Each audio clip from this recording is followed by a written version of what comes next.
So pina-frame po natin ngayon, pinabalot po na yung ating helmet dito sa demographic. So nakapanghinayang kasi. Yan. So ganda na ngayon, carbon lodi kausap. Dito kompleto sila pag demographic, kilala naman sila kahit saan. So ganda na nung helmet ngayon ng mga kapatid. Sila sa may Binakayan, Kanto.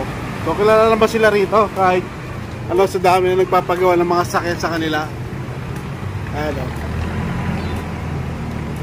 So ang ganda na siya ngayon. Nakatipid pa kasi kung bibili ka ng panibagong helmet, yung mga ganito nasa 9K din. So ito na lang papalitan natin yung windshield. Ano ba tawag dito? Windshield. So pag napalitan to, maganda na lalo. Sayang kasi